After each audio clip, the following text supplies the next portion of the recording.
On today's World Insight with Tien Wei, a new round of tit-for-tat tariffs between China and the U.S. bodes well for upcoming trade talks, and a U.S. retail giant makes a big splash on the opening day of its first China store despite trade tensions.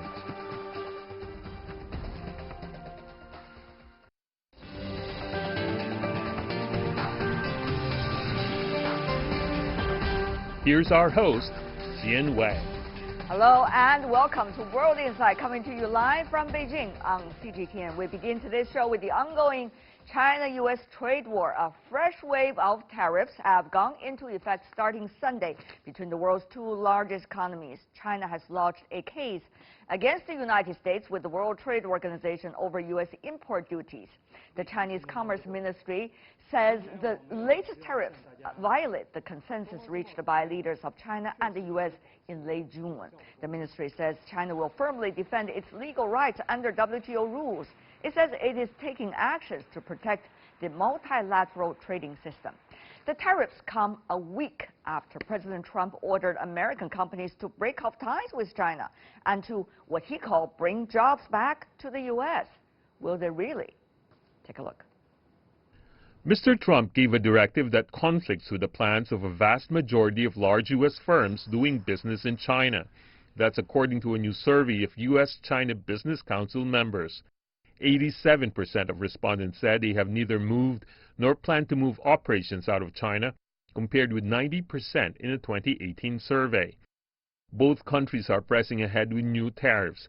On September 1st, Washington slapped a new 15% tariff on $300 billion worth of Chinese goods. The taxes will be imposed in two stages.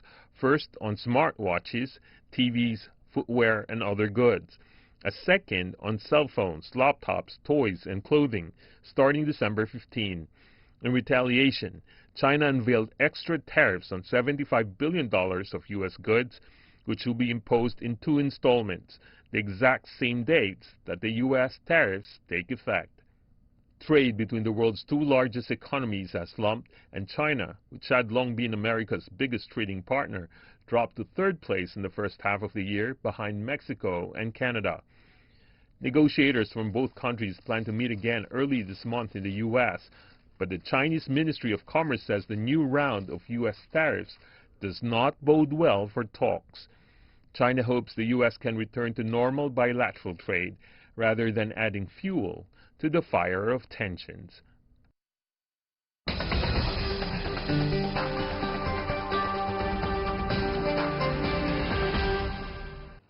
On the spiraling trade tensions between China and the United States, in New York City, we have Robert Hormat, Vice Chairman of Kissinger Associates, also former Undersecretary of State for Economic Business and Agricultural Affairs from the U.S. Also in United States, join us in the New York City, we have Anthony Chen, who is a former J.P. Morgan Chase chief economist. Meanwhile, joining us in our Beijing studio, Zhao Hai, Senior Research Fellow at the Chinese Academy of Social Sciences. Gentlemen, welcome to our program. I want to start by asking Mr. Hormat. So, what we are seeing, the increasing tension between the two countries by further tariffs against one another. This is just one more step. Are we going to see more to come? Well, that depends on what happens in these conversations or talks in September. I think that if they are established as a way of dealing with the problems or making progress toward dealing with a wide range of problems, it's entirely possible that both sides will decide not to impose the additional tariffs that have been threatened or announced. So there's always a possibility that that will not happen, that those tariffs won't be imposed. On the other hand, if the talks don't go well, then the probability is that we will see the imposition of those additional tariffs. So we're really at a point that will determine whether they go forward or whether they can be held off for a period of time. But to you, looking at the temperature, it seems both sides try to put, in front of the public. What do you think about the possibilities, Mr. Hormat, very briefly? Would you say 80% likely to have some kinds of progress or much less? I wish I were more optimistic about progress. I think that the tone of the relationship, and particularly after some kind of understanding was reached on a truce between President Trump and President Xi, the fact that the United States, even after that truce had been announced, the United States decided, and President Trump decided to go forward with more tariffs, and of course China has decided it's going to retaliate. The fact that that truce, which hopefully, I thought at the point, would have calmed things down and improved the environment for negotiations, the fact that the United States proceeded without consulting China and proceeded in a way to do something that Chinese perceived as violating that truce, I think has heightened tensions. And then declaring China a currency manipulator also heightened tensions. So if anything, since the truce, tensions have increased, and the probability of a deal, in my judgment, probably, and at least in the near term, has decreased. Mr. Chen, if you look at the kind of tariffs the two sides try to add toward one another, 250 billion, 25%, now 15% on 111 billion. That's from the U.S. side. From the Chinese side, it seems it's much more restrained, many argue. And meanwhile, Chinese side has been pushing some of the tariffs to be added later only in the year, likely to be December. What does it show and demonstrate about the willingness, in other words, for each of the two sides to talk to the other side? Well, I think that any time you play a dangerous game of chicken, I think it's important that at least one of the sides realizes that maybe this is getting out of hand. The Chinese, of course, have to move forward and impose some tariffs, because otherwise they lose face. But at the same time, they realize that it's a situation where you can have mass destruction. I know that we obviously import a lot more from China than the Chinese import from us. So people argue that somehow the United States has a stronger position. My argument is that if I were in a gunfight with another person and I'm able to shoot them 4 times, but they're only able to shoot me once, we can still do real damage to each other. And I think that the Chinese realize that, and the U.S. to some extent eventually will get that. So I think that they're trying to lower that temperature. But I agree with Robert that the situation is not at all as optimistic as we would all like it to be. It's a very American analogy, I have to say, Mr. Chan, you just made about the gun shooting. It's rare in my country, I'm afraid, to have guns. But anyway, Mr. Zhao, going to you. What do you think is the mentality that China is having right now? I mean, it seems that there has been a constant lack of trust from this side toward the negotiation promise made, whether it is behind the closed doors or in front of the public. So what do you think will be the smart strategy from China, particularly from now on? Well, the Minister of Foreign Affairs said very clearly that the U.S. side needs to create conditions for the resumption of the talks. So far, we've seen times again the United States side, particularly Trump himself, when enraged, make very hasty decisions, escalating this trade war again and again.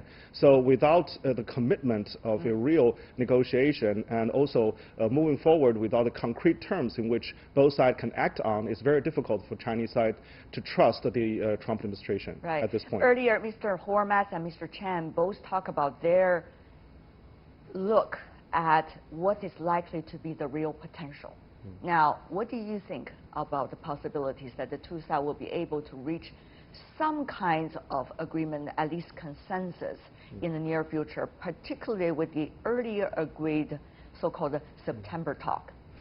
I'm whether it could go on is one question already. Yeah, I'm rather pessimistic a bit at this point, because so far the U.S. side hasn't shown any condition-creating attitude.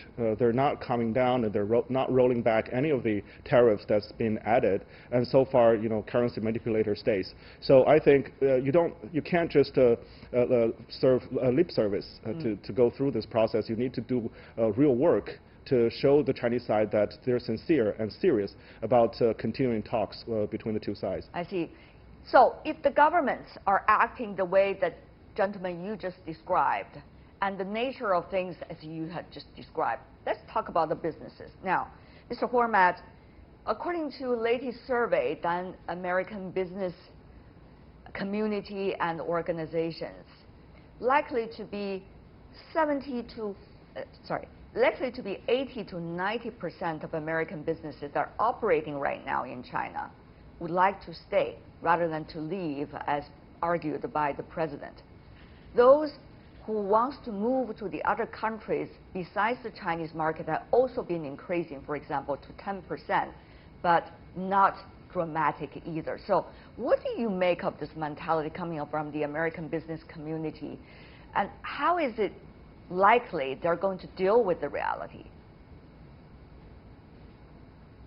Well, I think you've made a very good point. First of all, let me say that I think the Chinese government has exercised a lot of restraint in the way it has dealt with the fact that the United States has announced the imposition of tariffs on $300 billion worth of Chinese goods. I think the Chinese position is trying to de-escalate the situation and improve the environment for the negotiations. I think that's a very positive element coming from Beijing.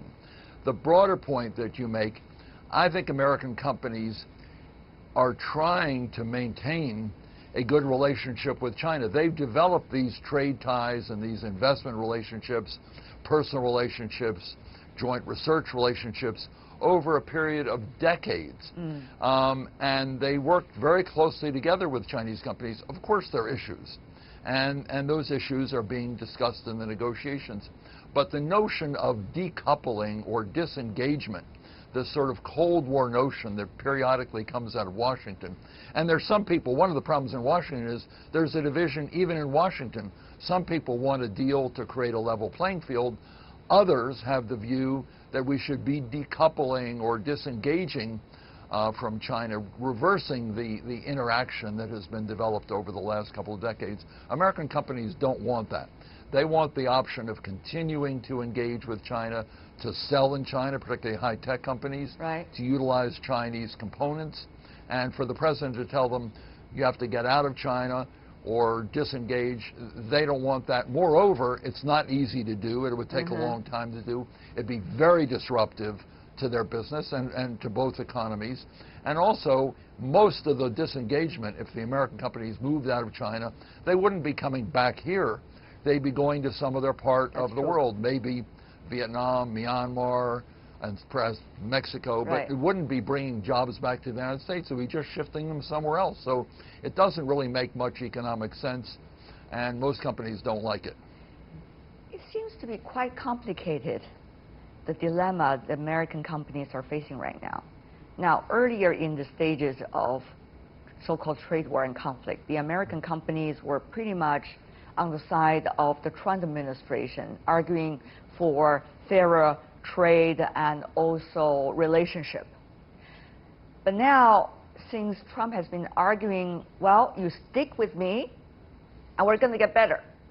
But after almost 2 years, things are not necessarily getting better, but rather even worse. So the American companies apparently are thinking, I'm not sure if I'm still with you. But now, here's the thing, Mr. Zhao. How shall we understand the potential of American businesses in China, or the other way around, which is much worse, I guess, for Chinese businesses in the United States? A lot of problems over there already as a result of policies coming from the U.S. The fate of it, are they going to be caught now in the crossfire of geopolitics, with which they were earlier playing a role in building, or at least adding oil to the fire, to say the least? I think on the American side, the hawks in the Trump administration want this situation exactly to happen to those companies so that they can squeeze those companies, convince those companies to leave China, or not necessarily moving back to the U.S., but at least move the whole supply chain out of China and give China's economy a very big blow. However, I think the Chinese side, President Xi and other leaders has shown repeatedly that China still welcome American investment and wanted to create a better environment for those companies. And you can see that from the recent polls. So I think it's very clear that the Chinese side acting restrained, not only restrained, but actually thinking long term and thinking beyond this current dispute between the U.S. and China. So I think you have to look at the Trump administration to understand their intentions, because so far I don't see any real loud voice representing the business community in the Trump administration. On the other hand, you have people from the intelligence, military, and hardliners in Washington, D.C. circle advocating decoupling. So I think Trump is gradually and more convinced by this point. So that's why in the beginning he talks about trade deficit, and later on, particularly recently, he only talked about forcing Americans companies out of China. Right. So I think you can see a very significant change in his tones, because his strategy is not working. Well, tones is one thing, tactics is one thing. Whether the strategy has really changed and the purpose has really changed, if there is a purpose, as one would argue, is another thing. Of course, we have to wait and see. On the other hand, Mr. Chan, things are more complicated than just the businesses. We have seen a change of the trend, particularly when it comes to trade and geopolitics. Now, trade is just one thing out of a very complex picture. But if trade is not being handled well, one would argue hardly there could be any parts of the bilateral relationship be handled better. So, Mr. Chan, how do you see the importance of trade now? And will both sides hold dear the understanding of the significance of trade for the potential of the relationship between the two, Mr. Chan? I think the relationship is very important. Sometimes that gets lost in the details. You got to remember that when you look at the U.S. and China, that's 40% of world global GDP.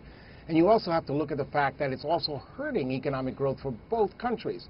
I estimate that this year, Chinese real GDP will probably come in much weaker than otherwise. Next year, I'm looking for Chinese real GDP to be somewhere around 5.8 to 5.9%, which a few years ago would have been inconceivable, but it is slowing down. In the U.S., I look for U.S. real GDP growth to be below 2%, somewhere around 1.8 or 1.9%. So clearly, both sides are being negatively impacted. And when you take two countries that make up 40% of world GDP, you cannot assume that that doesn't have implications on the political front. And that is something that I think can, in fact, reignite the incentives for both countries to come back to the table and basically negotiate in good faith. So even though the outlook is a little darkened by what we've seen in recent weeks, I think the long-term outlook has to be positive because of these realities. Mr. Hormat, you already see it. I mean, China now is the third largest trading partner of the United States when it comes to export, following Canada and Mexico even. Earlier, it was the largest one. And you also see that other economies, including Japan, South Korea, already suffering in their exports to China, and as a result, in the percentage of the economic growth rate. South Korea, more than 10%. Japan likely to be about 7% in its export to China now. So obviously, there is a speeding up of consequences happening in both Chinese and American economies and economies elsewhere. But still, there is an issue of timing, Mr. Hormat, given the election. Yes. Before I answer the question, let me just say I completely agree with Anthony's point that China, President Xi, and other Chinese leaders are doing their best to encourage a positive investment environment for foreign companies, including American companies. So because I think they realize it's in China's interest for growth and also for connectivity with the rest of the world. Which brings me to your second point, and that is, you're absolutely right that when you take the two biggest economies in the world, which used to have the biggest trading relationship with the world, now it's diminished a little bit. And those economies slow down in part because of this trade war. Then you have what I call mutually assured disruption, and that is both economies will be disrupted by the trade effects and the supply chain effects and a mistrust on the economic front. But it also affects their trading partners, China's trading partners, America's trading partners in Asia and other parts of the world, because many parts of the world trade with China more than the U.S. So a weak China affects them, and that adversely affects American exports to those third countries. So this will have a cascading effect downward. It may not start out that way, but if it continues and gets worse, it will have a big effect. And it also has effect on currencies. And when currencies start becoming volatile in response to trade frictions, then you have another set of problems, which really worries me, that if you can't control this and turn it around or stabilize it, it will cause deterioration. And politically, at some point, the pressures will grow. Particularly the farm community is already upset in the United States because supply chains, you can't turn them on and off like light switches. Right. Once you lose a supply relationship, if you're a farmer, a high-tech company, it's very hard to get them back. So the damage that's done is not just short-term cyclical, but long-term structural. And I think people, once they start understanding this, maybe there'll be a different dimension to the discussion in the United States. And politically, the president has held a lot of his base, but maybe they'll decide this is getting too risky and too much of a long-term disruption. In the 2019 survey, Mr. Zhao, on the 5-year outlook for Chinese businesses in China, about 1 in 5 respondents said, these are foreign companies, they are optimistic, while 44% are somewhat optimistic. 1 in 5 are neutral, while the rest are somewhat optimistic and pessimistic. Well, these are the numbers showing over there on the screen. So, Mr. Zhao, how attractive still China will be? What does China have in hand and in heart that would be the most important factors for others to stay here and also prosper together? I think you can interpret this message from two different perspectives.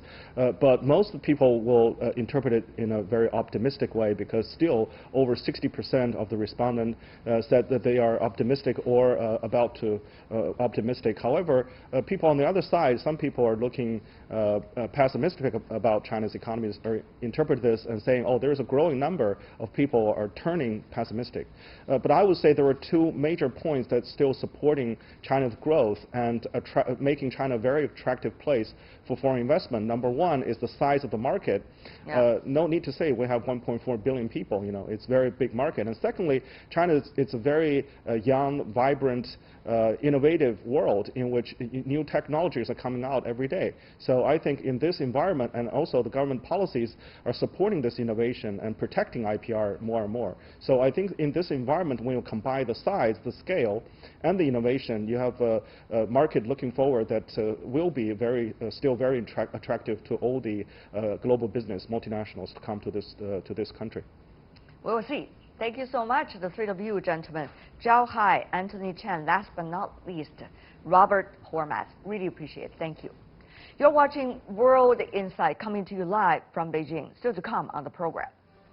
U.S. retail giant makes a big splash on the opening day of its first China store despite trade tensions between the two countries. We'll get to you about this story and what's really behind the story. What does it really tell us?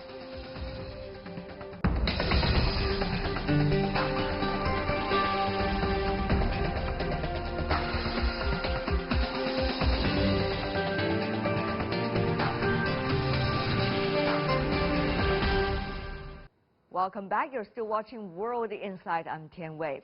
Huge crowds of customers have forced American wholesaler Costco to close its door just 5 hours after opening its first physical store in China. The U.S. retail giant is diving into the thorny area of food retail in China, despite U.S. President Donald Trump's threat to try to force American companies out of China. So with such a busy first day, can Costco keep this beginner's luck alive? Costco's first physical store in China opened its door in Shanghai's Minhang district. Thousands of Chinese consumers lined up to enter this American membership warehouse retailer. This supermarket is so big and many say the prices are very cheap, so I got a membership card.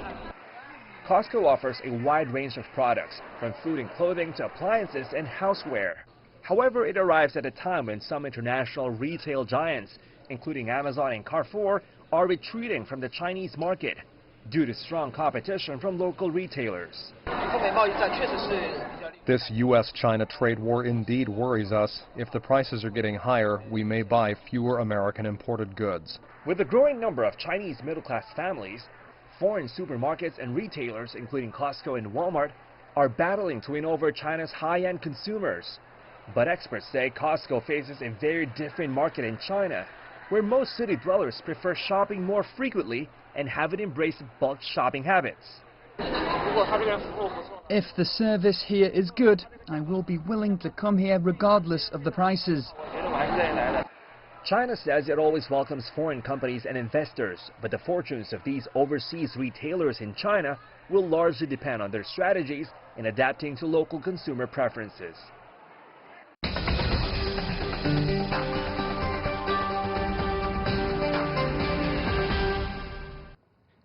So joining us to talk about the robust opening of the first Costco in China. What does it really tell us? Let's loop in our panelists in Hong Kong. We have Robert Kapp, the director of the Economist Corporate Network. In Brussels, we invite Peter Chase, senior fellow of the German Marshall Fund of the United States.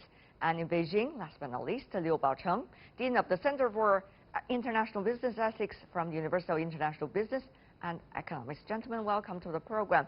Professor Liu, were you there with hundreds of thousands of probably customers in Shanghai, first day of Costco? What do you make of it? Well, you see that I do not have any bruise or fracture, so therefore I didn't really join the stampede. But I do have a very favorable impression over Costco because I lived in the United States for a number of years, right. And they are our favorite, particularly over the weekend. We buy a lot of stuff to fill the trunk that can last for months. So, well, they do not really have a very catered service, but it's everything almost you need is really available over there, and also the price is really competitive, and so it is something impressive. You sound like a salesman for Costco. But anyway, Professor Liu is meandering over the memories of a wholesale life in the United States when he was there. Let's go to you, Mr. Kapp, about it. What does it really show? First of all, about the purchasing power, I guess, of the Chinese public.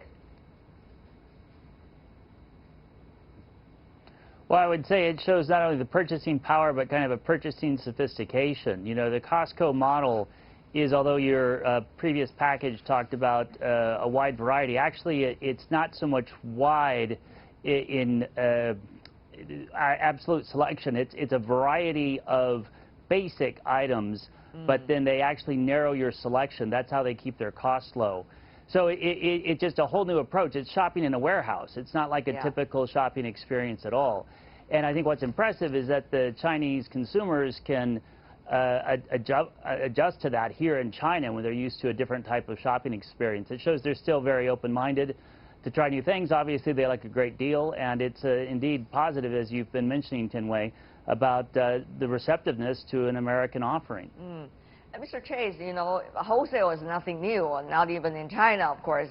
This country have had this embraced this idea for a long time, including with some of the other retailers, wholesale clubs.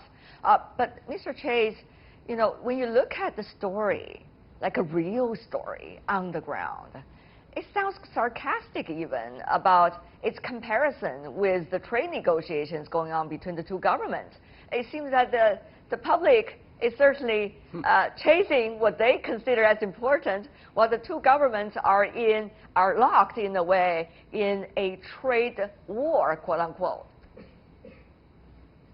Well, that's true, but I think that that's often the case, that there's often a big disconnect between what governments do and what people do, and what people think about and what they feel, what they're interested in. I think that, you know, American consumers continue to buy a lot of Chinese products, products made in China, and I think that in this case, in the case of Costco, Costco is bringing, as Mr. Kapp was just saying, a different approach to retailing that may or may not work in China, and people are willing to try it out, and I think that that's a good thing. Now, of course, Professor Liu, it's not just the trade war that people have in mind, but, you know, when it makes sense, when the prices make sense, the Chinese going to jump on it. Professor Liu, that's, of course, we all know the nature of Chinese consumers. Meanwhile, some of the Chinese families are having huge numbers of, you know, members in the family. So having something in large proportion is not a bad idea, according to them. But Professor Liu, what does it really say about the, you know, the current stage of Chinese purchasing culture even? What is the taste of the Chinese consumers? You see them in the high street of, you know, some of the most well-known metropolitan cities purchasing very expensive luxury products. You also see them now very active on the wholesale market. What exactly is the way to describe the Chinese consumers, Professor Liu? Yes, well, to respond to the previous question, they gave me a picture that when parents are pointing fingers to each other across the table and kids are beginning to play together under the table. So, well, for Chinese consumers, you know, the Chinese consumption pattern is very much friendly towards globalization, and they are selective, but in the meantime they are also very receptive to any innovative products and an innovative way of retailing, and it is really supported by the rising power and also the confidence that they are able to live a better life tomorrow by having a better income. So that's something that sets in for the Chinese consumers. And also another very important thing that people share information on a very close basis. So you go into groups, not only families, you know, friends together. So this is something that is very different as what I observe either in Europe or North America. Mr. Kapp, of course, you've been living in China for quite a couple of years. What do you find out about, you know, the nature of Chinese consumers' mentality?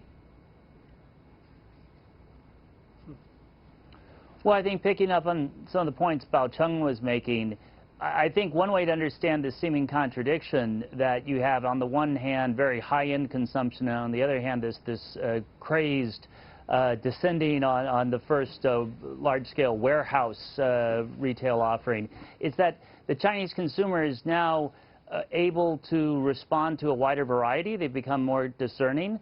Before, like when I think of my years spent in Beijing, over a decade ago, you had to have a brand, right? So particularly female shoppers, everyone had to have an LV bag, and that's one of the things that fueled knockoffs, actually copies, because anything that showed LV on it was considered cool. They weren't necessarily concerned about the quality. I would say it's very different today. Chinese are not so much conspicuous consumers. They will be if they want to be, but they can also feel very comfortable shopping for a discount and feeling good about saving money. That shows a kind of maturity in the retail marketplace. When Costco is having such a grand open day, Mr. Chase, many would wonder, what about the other wholesalers around the world? When they look at the Chinese market, it could be so hot. I'm sure a lot of them are thinking, why don't we move over there as well, Mr. Chase? Will American companies, as a result, face much more competition in the future, particularly with the uncertainty of the trade war? Well, American companies, I think, the things that I've been reading, and including surveys of American companies who are in China, yes, the trade war does affect them, and they're very aware that a lot of the Chinese government and a lot of Chinese people look at American companies and say, you have a president who's entering into a trade war with us, and maybe I don't want to buy your products. I think that there is some of that, but I think that there is, well, Costco is different.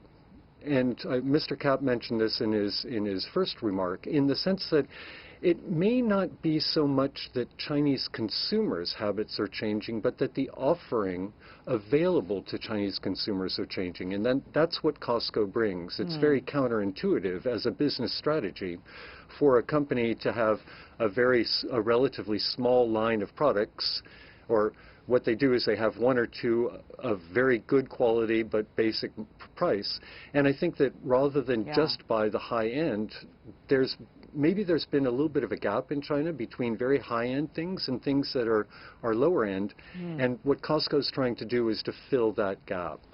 That would be, I think, any other retailer that wanted to follow it or would have to look at the experiences that other companies have had and look at Costco's own model and decide, am I going to be able to replicate what may or may not be a success for Costco? Right. The first day was too successful, so to speak, but hopefully things will settle down and people will just start going there normally and using it the way it's meant to be used. Where Costco gets a lot of money is impulse buying. Because you wander through the entire store and then you just see, this big roll of, I don't know, paper towels. And all of a sudden you decide you need paper towels or an 80-inch TV. For the rest of the next 2 to 3 years, yes, it's going to be the same paper towels. No offense, Costco, but Professor Liu, that really gives some kinds of further thinking to other companies who try to do retail in China. Retail in China, because the taste of consumers have changed. And Chinese consumers are not going to blindly just buy the so-called luxurious brands or have the brands as if they are sacred, but rather what they consider, whether it's impulse or not, important or need to have. So how is this going to change also a rethinking about the realities of the Chinese market and how to fill if there are any gaps, Professor? Well, definitely there's rising purchase power, particularly among the middle class and particularly those metropolitan people. And they are also getting a lot more sophisticated. And then, Costco, is really there to fill the gap with reliability and less choice, but it's more focused. And then, how they can really provide the type of shopping experience where they are not really embarrassed or bothered by so many people pestering, would you buy this or would you buy that? So that gives people quite much of a ease. Right. So this type of shopping experience can also be able to bring down some people from their reliance on the online shopping, which you sound so polite in the way you just explained, and also very diplomatic, I have to say, Professor Liu. Mr. Kapp, one of the things what Costco did during the first day of its grand opening is to sell Mao Tai, which is one of the most expensive hard liquor in China, in a very reasonable and much lower price than you see elsewhere in the other stores. And therefore, people just lined up for hours in order to get the inexpensive Mao Tai. So you got the bait over there. And besides the bait, you got a lot of real stuff as the store usually offers. So an interesting local, colorful product combined with the usual line that Costco offers. That's going to be an interesting mix, isn't it, Mr. Kapp? Yeah, I think you're absolutely correct, Tin-Wei. In fact, it's perhaps best to consider this. I know it's interesting to compare with the U.S.-China trade war and everything, but in fact, it's not so much as you point out with Mao Tai. a U.S. company selling U.S. products as it is a U.S. company bringing in a U.S. business model and localizing it. And my hat is off to them. I don't know what deal they struck, but they have very low margins, but they have to have some margins. So somehow they were able to cut a deal with Moutai to supply the volume, to offer those prices, and still make some money. But anyway, to work out, for all their supply arrangements, they have to have special relationships with the brands. Yeah. So they accomplished that, obviously, with Moutai and I assume a number of other local brands. And that shows that they're not just bringing in an American concept, they're bringing in an American style of business, but with local content. We're seeing some of the photos reflecting the scenes then earlier on the screen. What a sight. But for now, I guess we'll have to put that topic to rest a little bit, even though people could be still drunk by the memories of the inexpensive Moutai. Thank you so much, the three of you. Robert Cap, Peter Chase. Celebrating the sale. Yes, indeed. Liu Baocheng. Cheer to all of you. Thank you so much. And that is all the time we have for today. Thank you. If you'd like to see more, try to find us World Insight CGTN in your search engine or check out our YouTube channel. Follow us on Twitter, Facebook, and Sina Weibo. From me, Tian Wei, and everyone on the World Insight team, thanks for watching and tune in again next time for more insights across China and around the world.